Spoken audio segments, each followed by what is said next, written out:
Good. So it's got all three plus the hyaluronic acid. Perfect. Yep. Yeah. Okay. All right. So this is the same foot. This is still her left foot. We're just looking at it from a different angle, so we see some different things. We do see a little bit of irritation right here on the outside of her long pastern bone, likely just where the ligaments, we talk about those collateral ligaments that help solidify joints on either side. That's likely where they attach.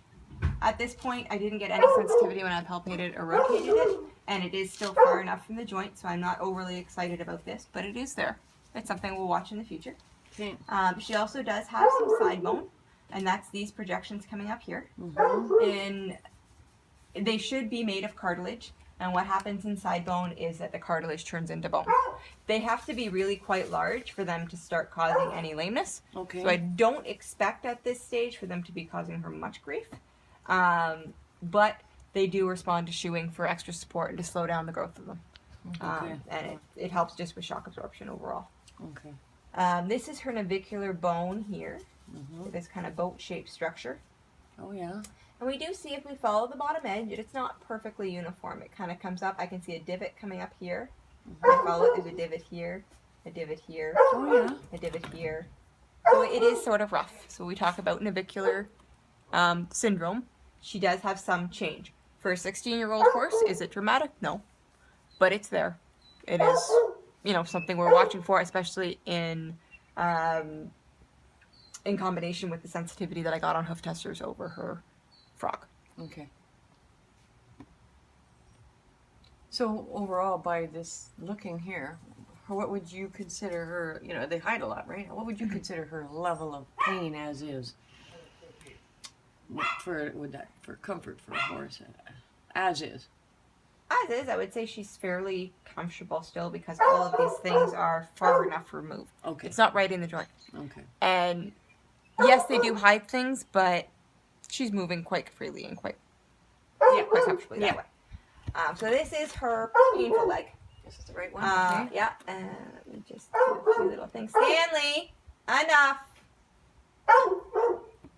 I know that's you. I can hear you. They bark at each other to get themselves going, eh? Like, Yes, they do. ooh, that was me. Okay. So we see a small, less so than the other one, but the same sort of projection on this foot, that it's a little more pronounced, a little more raised than typical. Okay. This is kind of the other side of the surface of the joint. We can see that this comes above it. Same sort of deal. We can see the soft tissues above it have correspondingly swelled up a little bit and gotten a little more raised.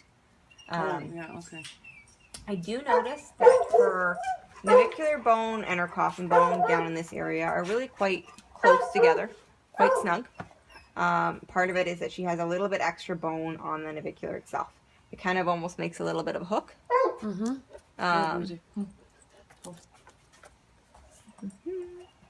There we go.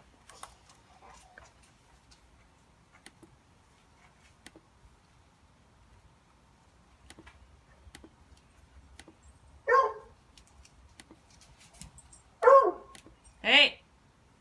And on this side, we see the same things with the side bone. Stanley! Same thing with the side bone here. We don't see that same roughening on the top of the pastern. Again, I didn't find anything clinically that suggested that was causing irritation, but down the road, if we find irritation on the left one around the pastern area, that would fit. That would fit, yeah. Okay, When we look at the navicular bone on this side, we do see more change than on the other. So if you follow this border, not only do we have kind of some roughness, but we have a darkened rim. See how it's more white than the rest? Bone has two ways of responding to irritation. It can either take away bone, which gives us those dark areas that jut in, or it can put down new bone, which gives us our arthritic lips, like on the coffin bone, and that roughening on the pastern bone. So in this case, the navicular bone typically will just do the take away bone, and that's where we end up with those divots that come up or actual holes within the navicular bone itself. In this case, she's kind of done two things. She's put down some extra bone, and she has some bone taken away. So again, there is irritation to the navicular bones themselves. All supportive of the fact that she does have some early navicular changes. Not, that is, causing dramatic grief to her right now. Mm-hmm. Not that it is completely outside the realm of what a 16-year-old horse we're going to see, Sure. but does suggest that she will benefit from shoeing Okay. for comfort. Yeah. That's my main concern is her her comfort. Yeah. We want she's a good horse. We want to use her, but I don't want her to be. No, and I think we can make her, like, her angles are beautifully straight, which is great.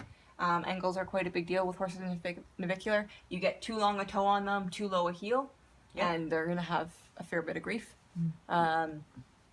What's your experience been with Joel Dick? I like him as farrier. I think he does good work. He definitely has, we talked about kind of those other, like your bar shoe has been kind of your old standard for navicular. They have navicular, put on a bar shoe, put on a wedge. Yep. Which is great, but there's other methods too that we can use. And in her case, I don't think that's going to be appropriate at all because we're going to cover over those clefts. I know Joel has done some good work with the Equipack and allowing that, like putting on a good solid shoe while still allowing that foot to expand. Gotcha. Because that foot has to expand or that heel and frog is just going to go to nothing. Yeah, that'd be the end of her. So, Okay. I have had good, What's good the success shoeing with that. called again? You're thinking for her? Well, at this point, Yeah. just a good solid shoe. We can go to the Equipack. I don't want to yet because that is a solid silicone cushion underneath the shoe. Oh, And I don't okay. want to be covering up that sole just yet. So just a good old makes- shoe. A shoe with good heel support Put that and You're taping it? Mhm. okay, You want me to good take heel support. That's going to allow the foot to continue to expand, so we don't get really contracted up in those heels.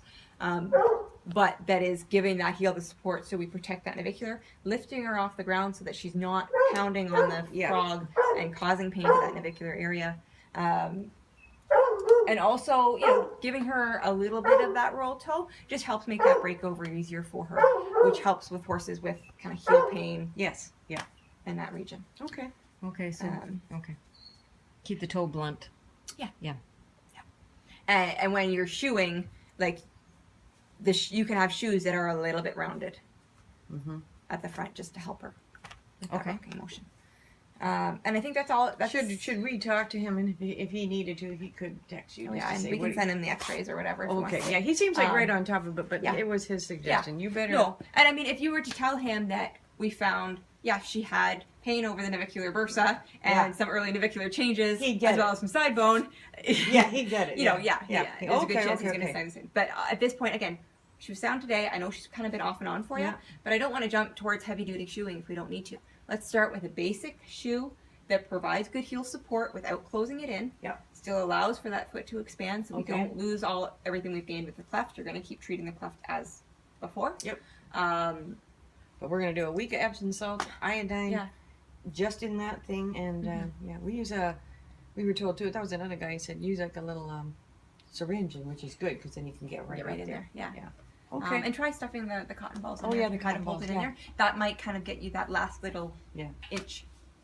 And pull it out in the morning if And it's then not, really if for it's still... both feet, after we're finished with really keeping up with the iodine on the right, we should do at least 2 times a week, just maintenance. Yeah, we're like, I said, you don't want to do overkill. Get some iodine from you just in case I'm right about, or do you have it? I don't have any with me. Okay. Well, I just have like my own. So if we have trouble getting some, we'll get back. Yeah, just give me a call and then. Because I've heard it's hard to come by. Well, I've talked to Star, who's a friend of mine, who's A nurse. and she goes, well,